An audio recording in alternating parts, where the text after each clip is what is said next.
आइए हम लोग अपना बाइबल खोलेंगे और आप लोग पहला क्रॉनिकल्स का, पहला इतिहास का किताब हम लोग देखेंगे बाइबल में जो लिखा है।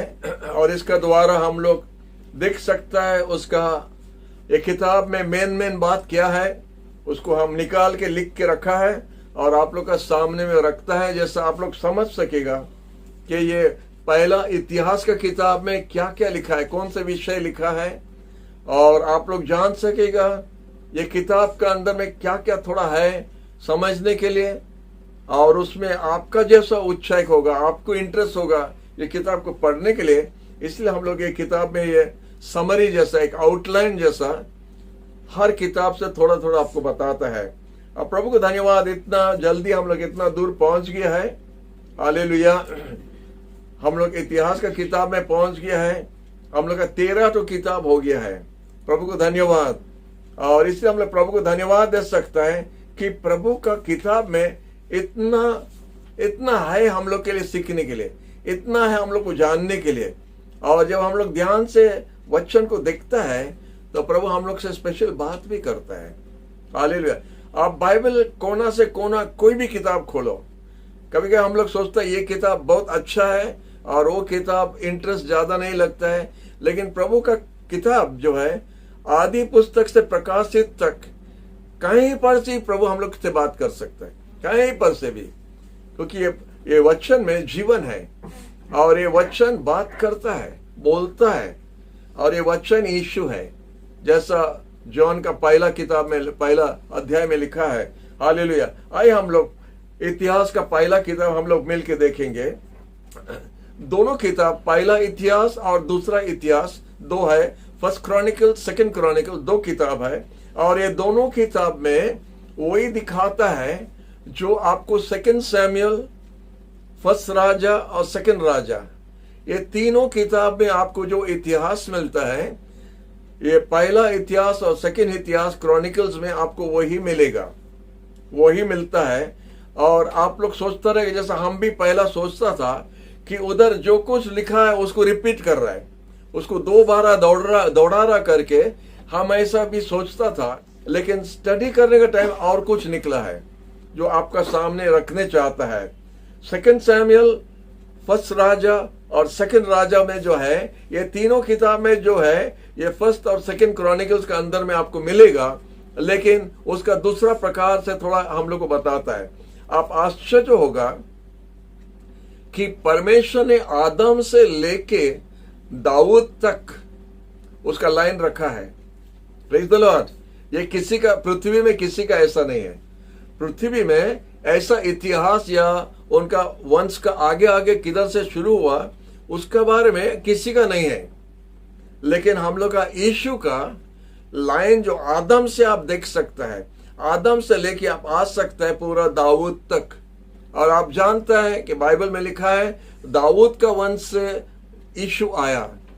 तो वो बात को रखने के लिए परमेश्वर ने उनका ज्ञान, उनका बुद्धि में, उनका शक्ति से उनका वचन को इसी तरह वो रखा है कि आदम से लेके हम पूरा यीशु का लाइन निकाल सकता है, दाऊद तक पूरा आ जाता है। और आप जानता है दाऊद का बाद में यीशु वही लाइन से आया है। और यीशु के बारे में परमेश्वर ने आदम से पूरा लकीर मार दिया है, उसी तरह आप देख सकता है।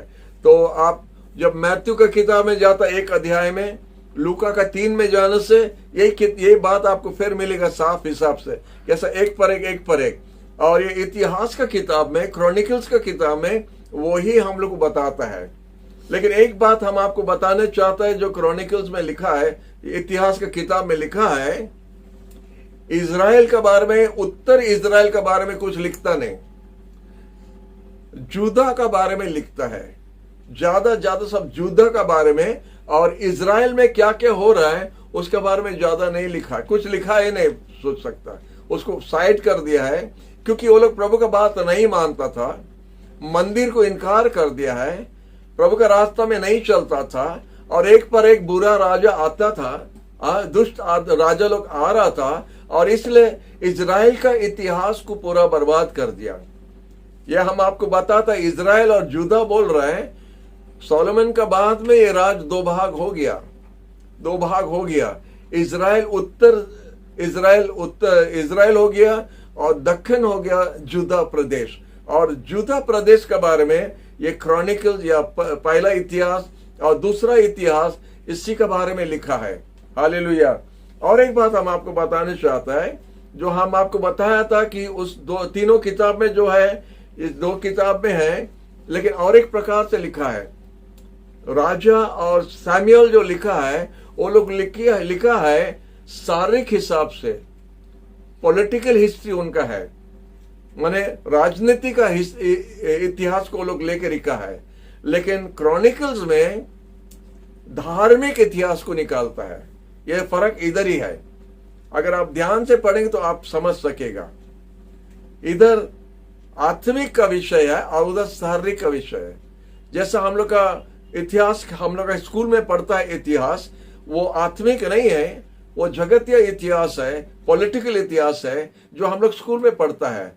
तो सेकंड सैमुएल, फर्स्ट राजा और सेकंड राजा यही बात बताता है, पॉलिटिकल इजराइल के बारे में लिखा है। लेकिन फर्स्ट और सेकंड क्रॉनिकल्स या फर्स्ट और सेकंड इतिहास में आत्मिक इजराइल के बारे में और यूदा वंश के बारे में पूरा का पूरा लिखा है।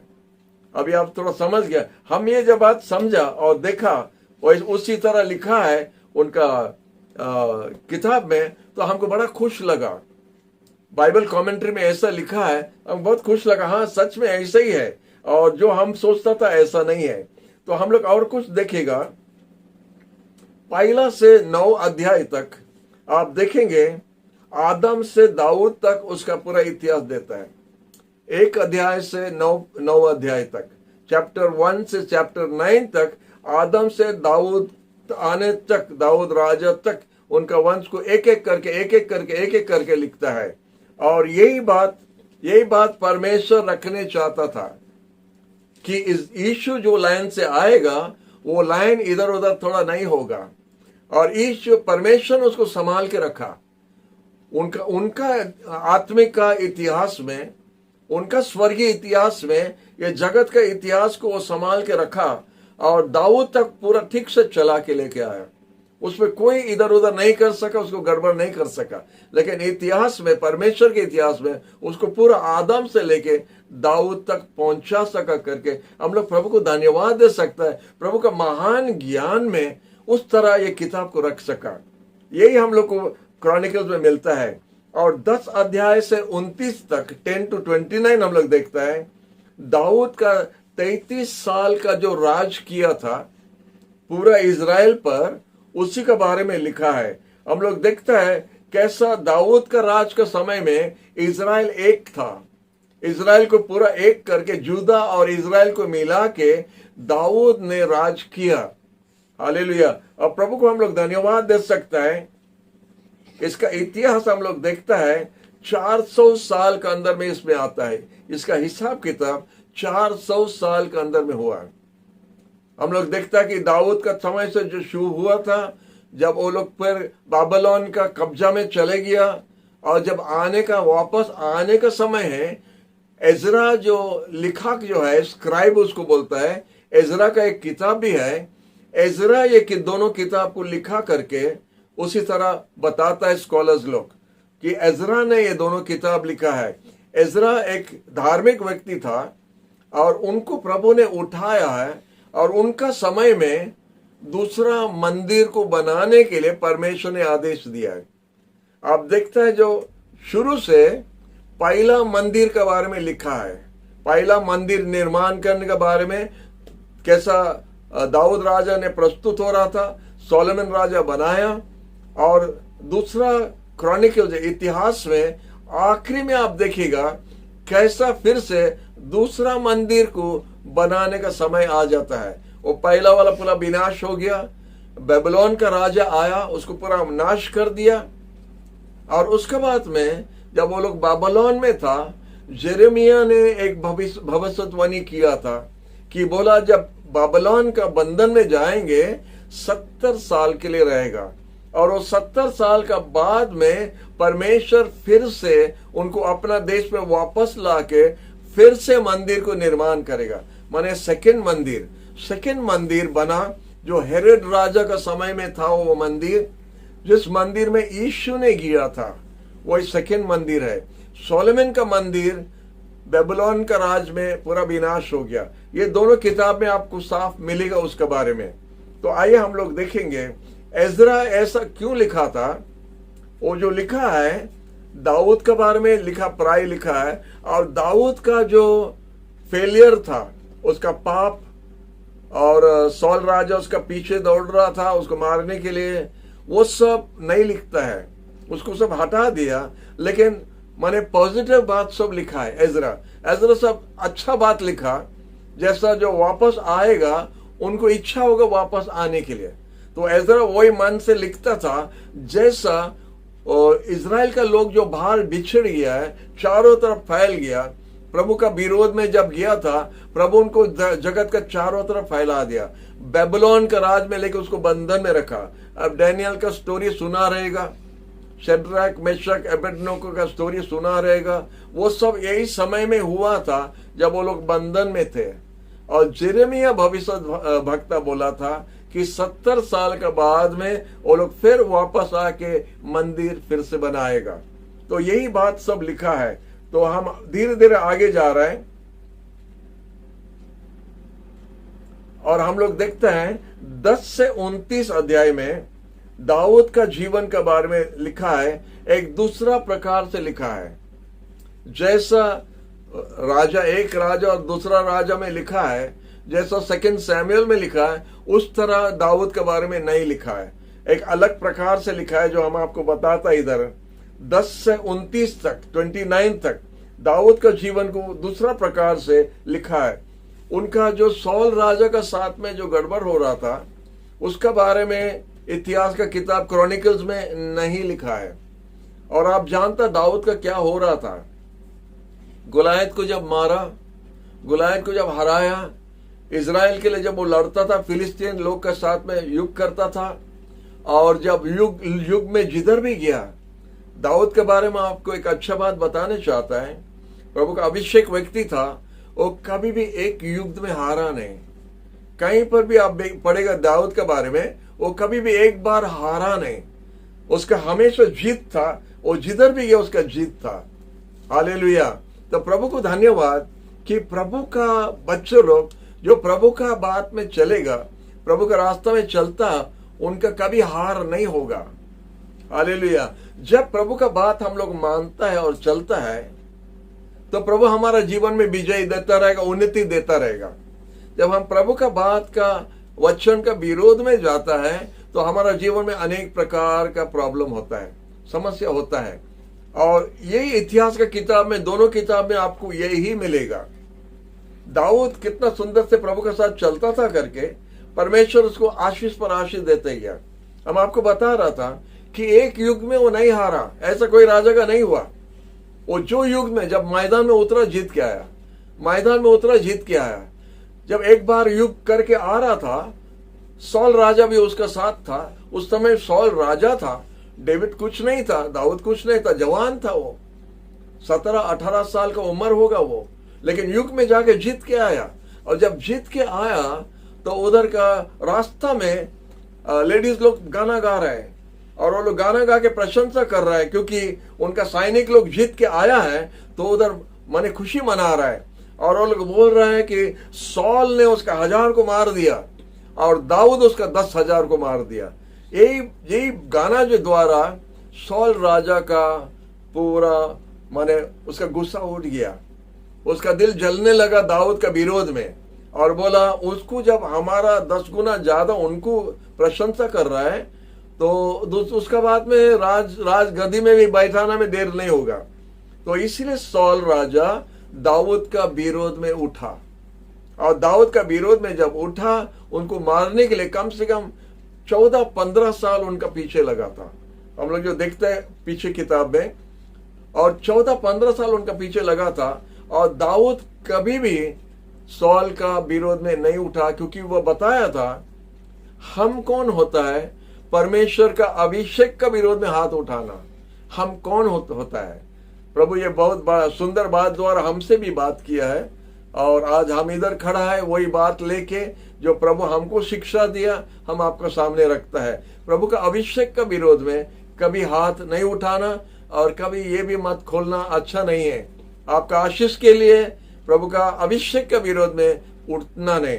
तो सॉल वही दाऊद यही अच्छा गुण था और वो 2 बार भी जब मौका मिला तो नहीं मारा। तो वो ये सब बात इधर नहीं लिखा, ये इतिहास की किताब में नहीं लिखा, उसको छोड़ दिया है।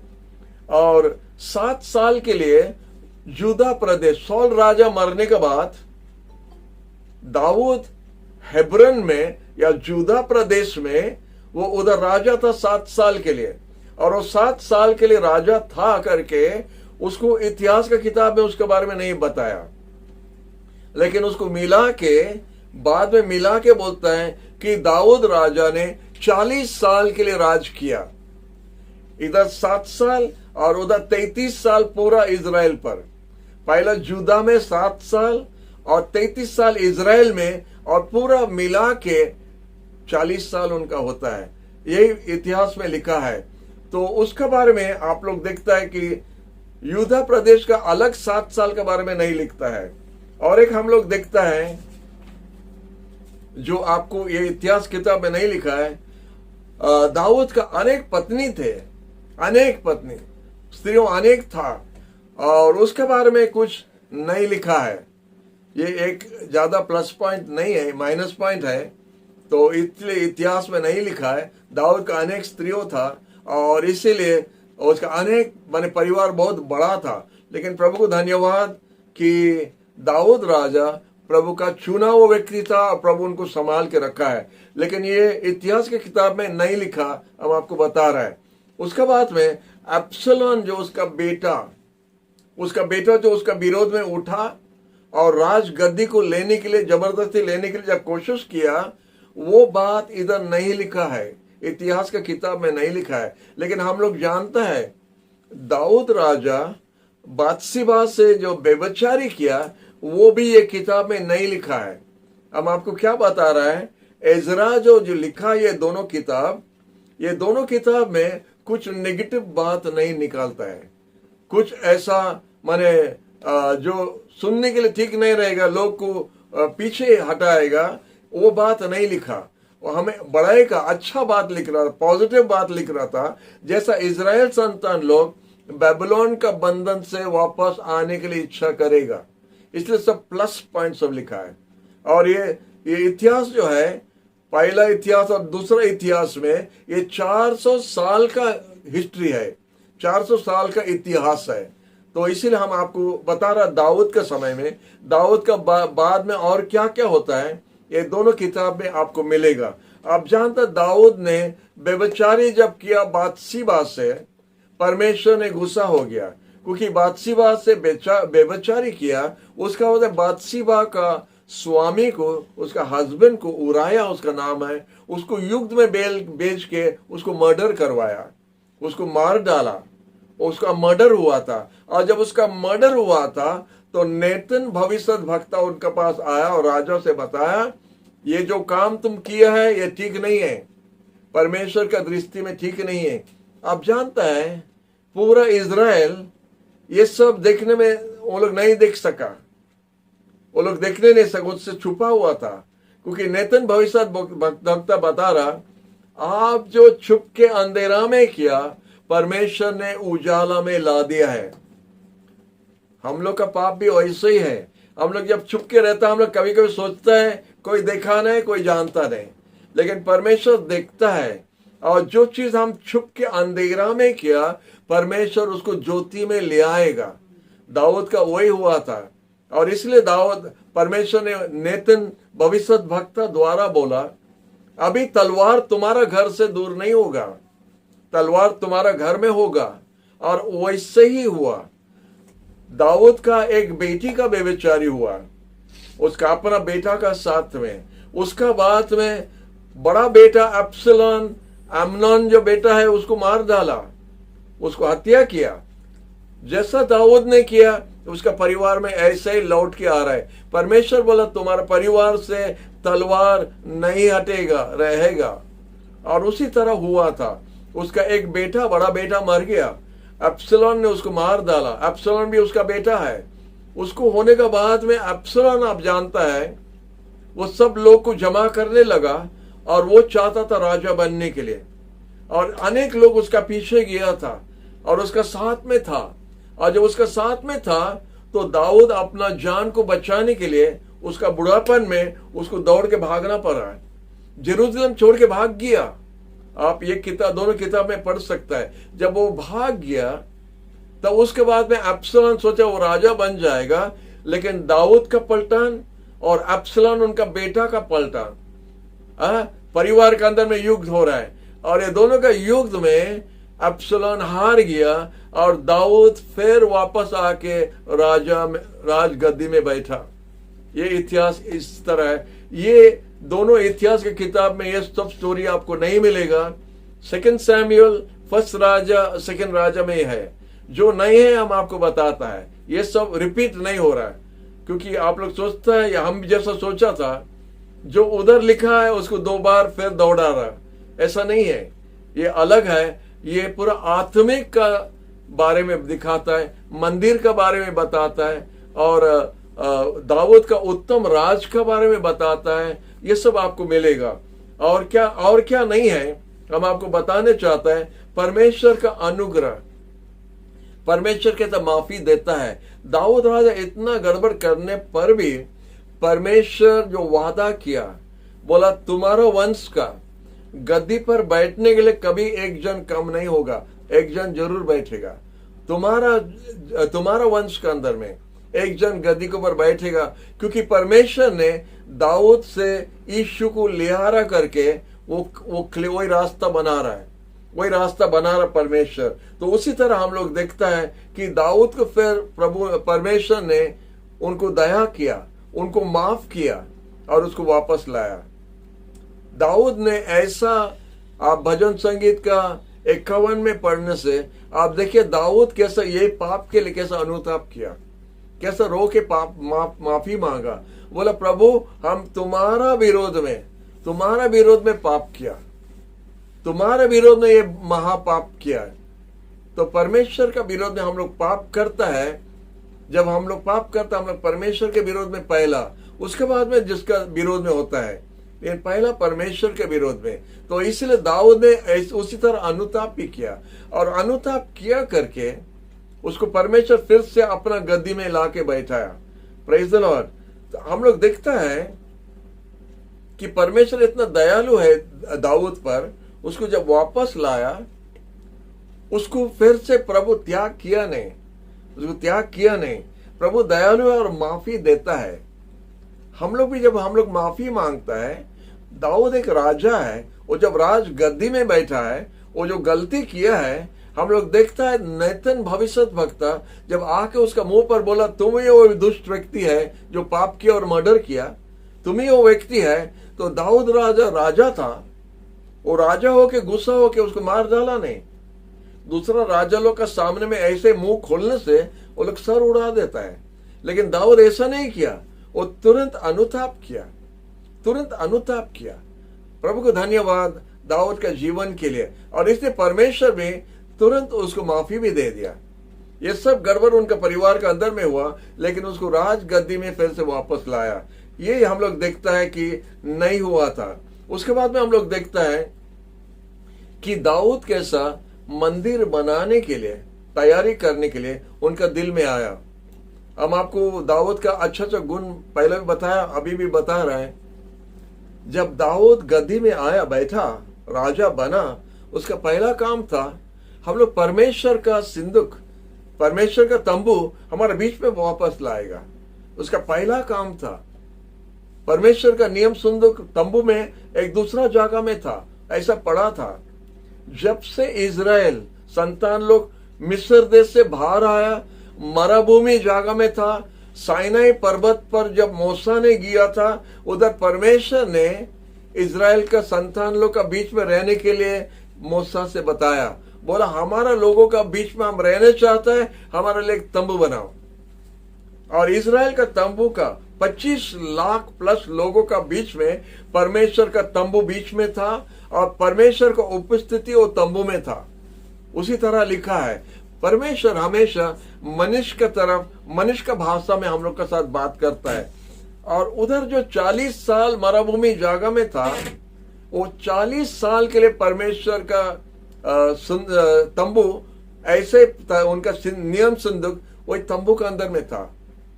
जब वो फिर वापस आया, और कितना जोशुआ का समय में, जोशुआ का बाद में कितना विचार करता आया। हम लोग पढ़ा उनके बारे में, जेफ्ता के बारे में, सैमुअल के बारे में, सैमसन के बारे में। वो सब समय में वही तंबू में परमेश्वर का नियम संदूक था, उसके लिए और कुछ अलग जगह नहीं था। और हम लोग देखते हैं जब सौल राजा बना, तब भी वो संदूक वापस लाने के लिए नहीं चाहा। वो भी 40 साल राज किया, लेकिन फिर भी वो काम नहीं किया। दाऊद राजा, वो जैसा राजा बना, वो जैसा अधिकार में बैठा, सिंहासन पर बैठा, उसका पहला काम था परमेश्वर का नियम संदूक को हम लोग का बीच में हम लोग को वापस लाना है। हालेलुया, प्रभु को धन्यवाद इसके लिए। और उसी तरह वो प्रस्तुत हो रहा था और एक जगह खरीदा। दाऊद राजा का समय में, सोलोमन राजा के समय में मंदिर बनाया, लेकिन दाऊद राजा के समय में वो मंदिर का तैयारी हुआ, जगह वो खरीद लिया। ओनम बोल के एक व्यक्ति है, उससे दाऊद राजा ने पैसा दे के खरीद लिया है। उधर भी बहुत सुंदर बात लिखा है, जब महामारी हो रहा था, 3 दिन के लिए महामारी हो रहा था, और मरण का दूत आ गया अंदर, और परमेश्वर गुस्सा था दाऊद पर, इसलिए महामारी आया। 70,000 लोग मर गया, 70,000 लोग। और परमेश्वर का जो दूत जो आके जेरूसलम में जब तलवार उठाया मारने के लिए, परमेश्वर उनको रोक दिया, बोला ठहर जाओ। और उस समय में दाऊद गया था। दाऊद जाके जब वो स्वर्गीय दूत को देखा, वो अपना मुंह पर गिरा और परमेश्वर से बात किया। दाऊद ने एक सुंदर बात बताया उधर में, अब आपको बताने चाहता है। और दाऊद कैसा स्वीकार करता है, बोला प्रभु हमने पाप किया है, हमारा परिवार और हमारा ऊपर में वो दंड आने दो, लेकिन ये तुम्हारा मेस है। कितना सुंदर से बोलता है, ये सब इजराइल का संतान लोग तुम्हारा मेस है। वो लोग क्या गलती किया, उनको क्यों मार डाल रहे हैं? हमारा परिवार गलती किया, हम गलती किया, हम पर दंड आना चाहिए, उनके ऊपर में क्यों आ रहा है? और परमेश्वर बोला ठीक है, उधर रुक जाओ। वो जो जगह है, वो जगह जो ओनम का जो जगह है, उधर में धान सब पीसता है, वो जगह को लेके एक बेदी बनाओ और उधर में आप बलि चढ़ाएगा। तो दाऊद तुरंत उधर गया था। वो जो जगह जो ओनम था, ओनम बोला, राजा को स्वागत किया और बोला बहुत खुशी आप इधर आया है और ये जगह आप ले सकता है। तो दाऊद राजा एक बात बोला है जो हम लोग भी सीखना चाहिए। वो राजा को बोला देखो ये जगह तुम्हारा ले लो, उधर जो लकड़ी है हल चलाने के लिए, वो लकड़ी जो है उसको बेदी में लेके आप उसको जलाने के लिए ले लो। और बैल भी है, बैल जो हम लोग का हल चलाता है, वो बैल को बलि दे के आप बलि चढ़ाओ, इधर ही लो, सब फ्री में ले लो। अगर आपको और हमको फ्री में मिलने से क्या करता?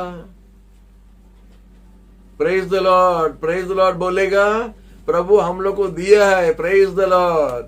लेकिन दाऊद ऐसा नहीं बोला। दाऊद एक बात बोला जो हम लोग सीखना चाहिए, उसको हम अंडरलाइन किया अपना बाइबल में। तो बोला हम अपना परमेश्वर को जब भेंट चढ़ाएगा, हमको कुछ कीमत नहीं लगने से हम नहीं देने चाहता है, हमारा तरफ से कीमत होना है। I will give nothing to my God that cost me nothing. हमको कुछ कॉस्ट नहीं लगता है, ऐसा भेंट हम नहीं चढ़ाएगा, हमको कॉस्ट लगना है, हमारा पॉकेट से जाना है। कितना जन ऐसा बात कर सकता है? वो भेंट चढ़ाने के लिए वो लोग दिया है, ओनम दिया है, ले लो, राजा है, लो बैल ले लो, बलि चढ़ाओ, लकड़ी लो, बलि चढ़ाओ, जागा लो, तो फ्री में ले लो। तो दाऊद बोला नहीं, हम फ्री में कोई बलि परमेश्वर का सामने नहीं चढ़ाएगा, हमारा पॉकेट से जाना है। परमेश्वर का भेंट हमारा पॉकेट से देगा हम, और 300 चांदी टुकड़ा के लिए वो जगह खरीद लिया है। आप जानता वही जगह पर परमेश्वर का मंदिर भी बना। हालेलुया। सोलोमन राजा जो मंदिर बना वही जगह जो दाऊद ने खरीद लिया। तो दाऊद ने और एक अच्छा काम किया। वो बोला इतना साल से परमेश्वर का नियम संदूक तंबू में है, और हम लोग अच्छा पक्का घर में रहता है। वो तंबू में है और हम लोग पक्का घर में रहता है, तो परमेश्वर के लिए हम एक घर बनाएगा।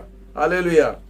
तो नातन ने भविष्य वक्त आके उनको बताया, बोला राजा आपका दिल में जो है करो, प्रभु आपका साथ है, प्रभु आपसे खुश है। जब प्रभु आपसे खुश है, आप जो भी काम करेगा प्रभु को पसंद लगता है। हालेलुया। तो उसी तरह दाऊद का भी था। तो बोला नातन भविष्य वक्त उनको बताता है, आपका मन में जो आता है करने के लिए करो, परमेश्वर आपसे खुश है। क्योंकि दाऊद ने एक मंदिर बनाने के लिए चाहता था। फिर परमेश्वर ने नातन भविष्य वक्त दूसरा बार उसको फिर भेजा, और हमारा दास दाऊद को बताओ, वो जो सोचा तंबू बने घर बनाने के लिए, मंदिर बनाने के लिए, अच्छा बात किया है, लेकिन उनका हाथ द्वारा नहीं होगा। उनका शरीर से एक बेटा जन्म होगा जिसका नाम सोलोमन होगा, और सोलोमन उसका बेटा। सोलोमन का मतलब शांति, सोलोमन का मतलब शांति है, और उनका समय में शांति का राज होगा, इज़राइल में शांति का राज होगा, और उसी समय में वो मंदिर बनाएगा। हालेलुया। परमेश्वर को धन्यवाद। दाऊद का अनेक बेटा लोग था, और बेटा लोग के अंदर में कंपटीशन भी थोड़ा हुआ, लेकिन दाऊद बोला नहीं, परमेश्वर ने बताया कि सोलोमन राजा बनेगा और सोलोमन द्वारा मंदिर होगा। क्योंकि दाऊद को परमेश्वर ने बताया तुम एक युग करने वाला वीर है, और बहुत खून तो बहाया है, बहुत खून बहाया करके तुम्हारा हाथ से मंदिर नहीं बनेगा, तुम्हारा बेटा जो तुम्हारा शरीर से आएगा सोलोमन, वही मंदिर बनाएगा। और वो मंदिर को बनाने के लिए दाऊद ने बहुत प्रस्तुत हुआ। कितना सोना, कितना चांदी, कितना तांबा, कितना क्या क्या, माने स्पेशल सागवान लकड़ी बोलता नहीं, सागवान लकड़ी सब जमा किया, बाहर देश से मंगाया और सब जमा किया। पत्थर भी काट के रख दिया, बड़ा बड़ा पत्थर को काट के रख दिया मंदिर बनाने के लिए, क्योंकि बोला हमारा बेटा आएगा मंदिर बनाएगा। हालेलुया। प्रभु को धन्यवाद। और उसी तरह हुआ था। परमेश्वर ने उसका बेटा सोलोमन को उठाया, और सोलोमन द्वारा वो मंदिर हुआ। सोलोमन के बारे में एक बात बोल के हम समाप्त करता है। सोलोमन वो बेबचारी लेडी का बेटा है। हम कुछ बोल रहे हैं आपको। बादशिबा जिसका साथ में दाऊद का बेबचारी हुआ, और बादशिबा का स्वामी को वॉर में भेज के उसको मर्डर कर दिया, जिसके लिए परमेश्वर उसके ऊपर भी गुस्सा हुआ, और इससे उसका परिवार में ये सब गड़बड़ हुआ दाऊद राजा का। और बादशिबा द्वारा जो बेटा जन्म हुआ वो भी मर गया। लेकिन वही बादशिबा का बाद में और एक बेटा जब जन्म हुआ सोलोमन, परमेश्वर उसी को चुना। दाऊद का इतना स्त्रियों था, इतना वाइफ्स था, इतना पत्नी लोग था, इतना बेटा लोग था, इतना माने सॉल का एक बेटी भी उनका स्त्री था, उनका बेटा लोग, उनका बच्चे लोग से लेके राजा नहीं बनाया। बादशिबा उसी का बेटा को सोलोमन नाम दिया, और वो सोलोमन माने शांति, और उनका राज में परमेश्वर ने चारों तरफ इज़राइल को शांति दिया, और वो शांति राज का समय में वो मंदिर बना सका। प्रभु को धन्यवाद। और इधर ही हम रुक जाता है। आप 22 अध्याय से 29 तक, 22 से 29 तक अगर आप पढ़ेंगे, उधर पूरा मंदिर के लिए कैसा दाऊद ने प्रस्तुत हो रहा था, उसी तरह ये चैप्टर में आपको मिलेगा। और दाऊद राजा अपना तरफ से कितना सारा सब सोना चांदी दिया, उसका कमांडर लोग सब दिया, और उसके बाद में लोग इतना खुशी से लाके दे रहा था, और इतना खुशी से लाके दे रहा था। और हम उधर लिखा बाइबल में, दाऊद उनको मना करना पड़ा और मत दो। आप ऐसा कभी कोई चर्च का हिस्ट्री में नहीं सुना रहेगा। कोई चर्च में आप सुना है? हेलो, आप लोग कितना चर्च गया रहेगा? हाँ? और जो भी चर्च में जाता है और ऑफरिंग मत डालो करके कोई चर्च में अभी तक बोला है? लेकिन दाऊद का समय में उनका लोग को बोलता और ऑफरिंग मत दो और ऑफरिंग बंद करो, आप लोग बहुत दे दिया है। Praise the Lord, praise the Lord. Dawood का राज में ये अच्छा काम हुआ था, लोग को मना किया और देना नहीं, और उस तरह दाऊद ने प्रस्तुत हुआ। और 22 से 29 आप पूरा डिटेल में मिलता है। ये पूरा इतना अध्याय का अंदर 7 चैप्टर्स में खाली मंदिर का प्रस्तुति में कैसा दाऊद ने रेडी हुआ, यही इतिहास का किताब, पहला किताब में आपको यही सब बात मिलता है। तो आप पढ़िए और डिटेल से आप पढ़ सकते हैं। बहुत कुछ और अंदर में है जो हम नहीं बताया, लेकिन आप लोग खुद पढ़ सकता है।